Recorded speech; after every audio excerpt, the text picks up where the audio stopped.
Hello viewers, you join us on a lovely day with one of the top electric models from BMW. This here is the BMW iX, which some of you may think already exists, but this is the top of the line xDrive50. And here is everything you need to know about this car.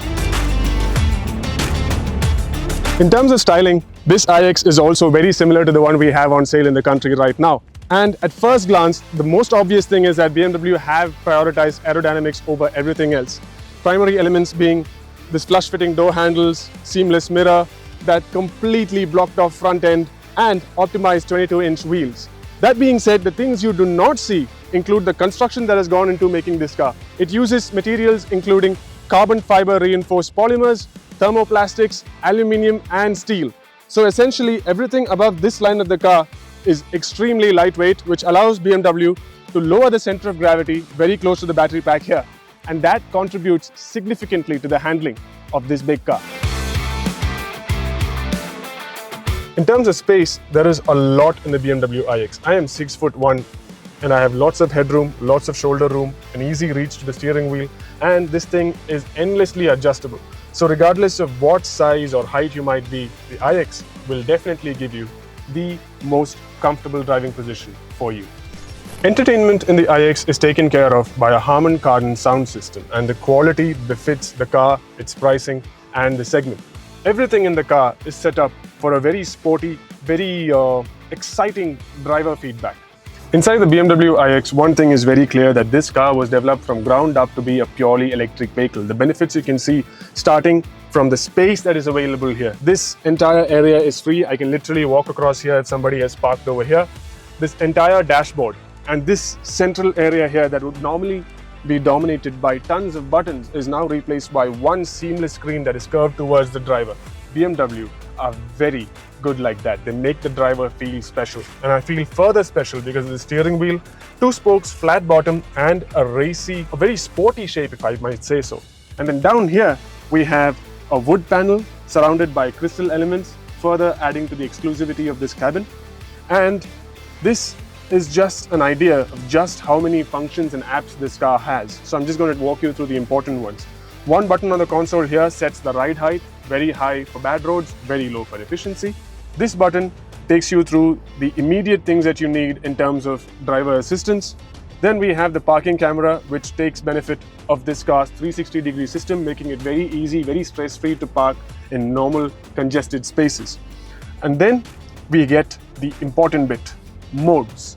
So in most cars, choosing sport or comfort or eco just alters the powertrain behavior, but in this car, in addition to that, it also changes the way the interior space feels. For example, in relax mode, in addition to making the throttle response very linear, very soft, and making the driving experience in general very smooth, what I'm also getting is a very relaxing massage on the seats over here.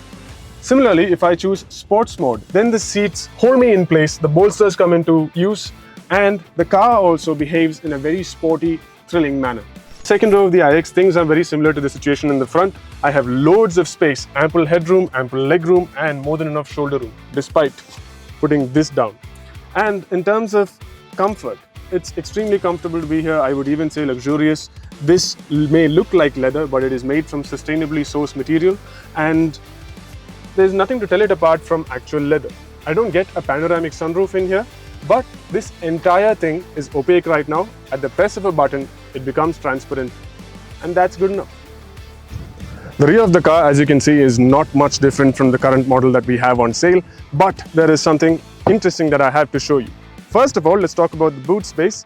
Not a lot of it is usable because most of it is taken up by the spare wheel, and this little light cluster over here is actually a secondary set of tail lights. That is a safety feature and also complies to US regulations. Why the iX xDrive50 over the xDrive40? Primarily for two reasons. The first is that this has a larger battery pack, but more importantly, it also develops more power. This particular car has two motors and a combined output of 523 horsepower with 765 Newton meters of peak torque. The iX comes standard with a very good suspension system, but my advice would be to go for the air suspension system, such as the one equipped in this car. It is a two-level unit that irons out most of the undulations on our roads, even in the most unpredictable conditions. On top of that, even if the car is loaded unevenly, the system, which is independently actuated at all wheels, makes sure that the car is balanced out. The brakes are taken care of by discs all around, and BMW also claimed that the new system that they have gives the driver a very linear and progressive brake feel. More on that later. The iX is a heavy car, and there's no getting around that fact. In fast corners, this car's weight is evident. But let's put that aside for a second. And then, when you look at it, it is a complete driver's package. It handles very well. Right now, I'm on a highway doing 100 kilometers per hour, and the stability at the steering wheel is unreal. The level of confidence this car gives to new and veteran drivers alike is extremely commendable. Like a few other BMWs I've driven in the recent past, the iX is also a driver's machine. Although it is the size of an X5 and a little more, this is actually almost 5 meters long. It does not feel like it. It feels like a much smaller car.